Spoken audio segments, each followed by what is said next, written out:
그리스도시요 살아계신 하나님의 아들이시니이다. 오늘도 새날을 주신 하나님을 찬양합니다. 오늘 본문 사무엘하 23장은 다윗의 마지막 말로 다윗 인생의 정수를 기록해 놓은 본문입니다. 다윗은 제일 먼저 자신을 이새의 아들이라고 그의 출신을 밝힙니다. 무엇을 말하고자 하는 것일까요? 다윗은 왕으로서 이스라엘에서 가장 큰 권력을 가진 절대자이지만 정작 자신은 평범한 농부의 아들이었음을 밝히고 있습니다. 다시 말하면 자신의 능력과 탁월함으로 왕이 된 것이 아니라 보잘것없는 자신을 하나님께서 일방적으로 택하여 주시고 기름 부어 주셔서 왕이 되었음을 다윗은 정확하게 알고 있었다라는 것입니다. 자기 스스로 높아진 자가 아니라 하나님께서 자신을 높여주셨음을 인식하고 있었다라는 뜻이죠.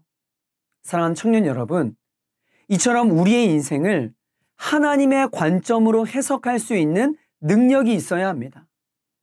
다윗의 탁월함이 바로 여기에 있습니다. 이 땅에서 왕이 된 것이 자신이 성취한 결과물이 아니라 하나님이 세우신 것임을 고백할 수 있는 겸손함이 있었다라는 것입니다. 여러분, 우리가 평생 싸워나가야 할 문제가 바로 이 영역입니다. 여러분도 경험하고 있지 않습니까?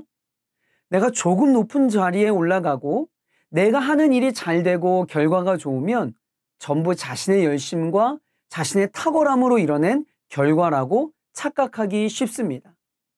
하지만 그럴 때마다 의지적으로 그런 생각을 지워버리셔야 합니다. 우리는 정말 아무것도 아닌 존재들입니다.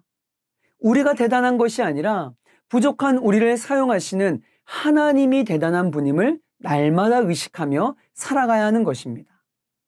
그런데 여러분, 우리가 이 부분도 함께 생각해야 합니다.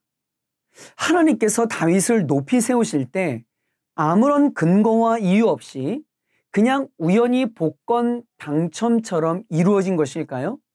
그렇지가 않습니다. 사무엘상 2장 30절 하반절을 보면 이렇게 말씀하십니다. 나를 존중히 여기는 자를 내가 존중히 여기고 나를 멸시하는 자를 내가 경멸하리라. 하나님은 당신을 존중히 여기는 자를 높이 세우십니다.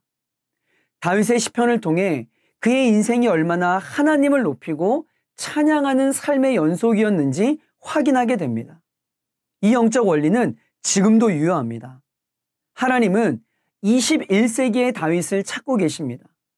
다윗처럼 하나님을 높이고 또 하나님을 존중히 여기는 자를 통해 하나님은 그의 인생을 높이시고 그를 통해 하나님의 살아계심을 선포케 하실 것입니다.